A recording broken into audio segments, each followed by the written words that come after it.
आपके साथ हिमानी नैथानी। शाम के 5 बजने को है और हम लेकर हाजिर हैं अपनी खास पेशकश 5 का प्रहार, जिसमें आज मैं बात कर रही हूं ईस्टर्न यूपी के डॉन माफिया अतीक अहमद की।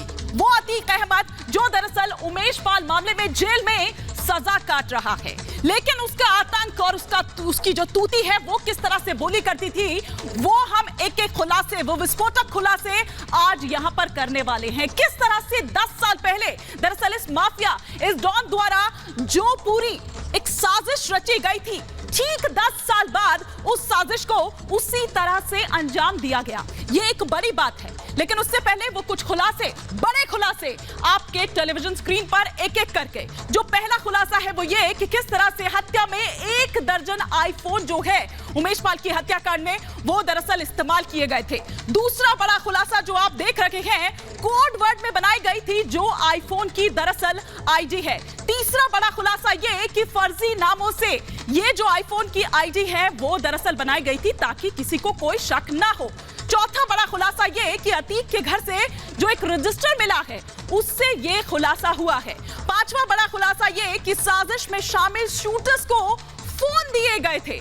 पांचवा खुलासा ये हुआ और छठा खुलासा ये कि अतीक अशरफ तक कैसे पहुंचाया गया था ये जो फोन है, यानी कि एक साबरमती जेल और एक बरेली जेल। वहीं सातवां बड़ा खुलासा ये कि अतीक के ठिकाने से तीसरा फोन जो है वो बरामद होता है। आठवां बड़ा खुलासा ये कि बैग में छिपाकर रखा गया था ये आईफोन। नौवां बड़ा खुलासा ये कि बैग से असद का जो आधार कार्ड है वो मिला है। 10वां और अंतिम खुलासा जो हम करने वाले हैं वो ये कि किस तरह से अतीक के नौकर के निशानदेही पर दरअसल ये छापेमारी पड़ती है। यूं तो और भी कई सारी चीजें हैं जो इस खुलासे में दरअसल हम आपको आगे बताएंगे और साथ ही साथ वो तमाम नाम जो है वो हम आपको बताएंगे, लेकिन साथ ही साथ कुछ सवाल जो हैं वो दरअसल खड़े हो रखे हैं। एक एक कर 5 का प्रहार के वो सवाल अब आपके टेलीविजन स्क्रीन पर जो आ रखे हैं वो हम आपको दिखाते हैं कि अतीक का खूनी इतिहास आखिर किस किस ने दिया साथ। दूसरा बड़ा सवाल जो आपके टेलीविजन स्क्रीन पर आ रहा है वो ये कि डॉन के खिलाफ 100 सबूत फिर भी एक्शन क्यों ले। तीसरा बड़ा सवाल जो आपके टेलीविजन स्क्रीन पर आ रहा है वो ये कि जेलों में फैले जो माफिया के ये जाल है इस पर कब लगाम लगेगा। चौथा सवाल जो आ रहा है आपकी स्क्रीन पर वो ये कि 2017 से पहले अतीक पर कार्रवाई से क्या डरती थी सरकारें, क्यों नहीं हुए अगर इतने सारे मामले दर्ज थे तो। पांचवा और अंतिम सवाल ये कि खुलेआम मर्डर होते रहे, क्यों तमाशबीन बने रहे जो ये तमाम अफसर थे। ये तमाम सवाल होंगे, कई खास मेहमान होंगे, लेकिन पहले आपको दिखाते हैं एक रिपोर्ट।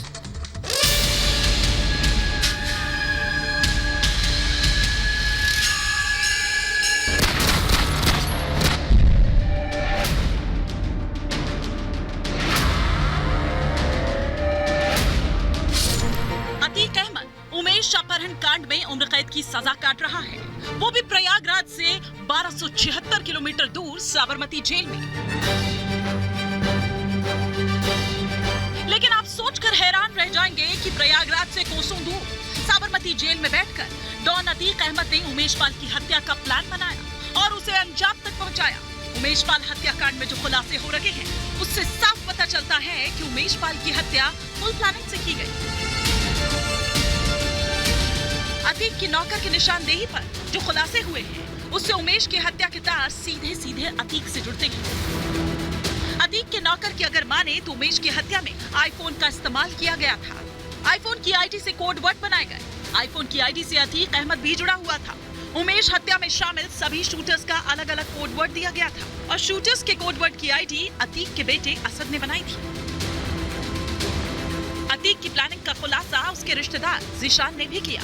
जिशान ने रिपब्लिक भारत से खुलासा करते हुए कहा कि 15 दिन तक उमेश की हत्या की प्लानिंग चली थी।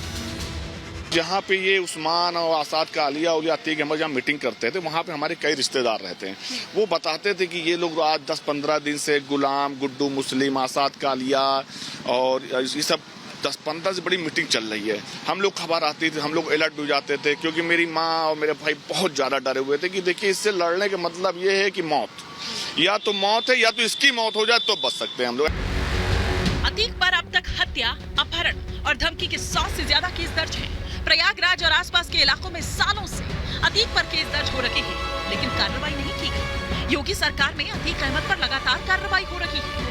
हाल ही में उमेश अपहरण कांड में अतीक को उम्र कैद की सजा देशपाल के हथियारे भागे भागे फिर रहे। ऐसे में सवाल ये उठता है कि आखिरकार जरान की दुनिया के बादशाह को अब तक किसकी शह मिली हुई थी, जो सरेआम गुंडागर्दी कर रहा था, लोगों की जानें ले रहा था। ब्यूरो रिपोर्ट, रिपब्लिक खबर।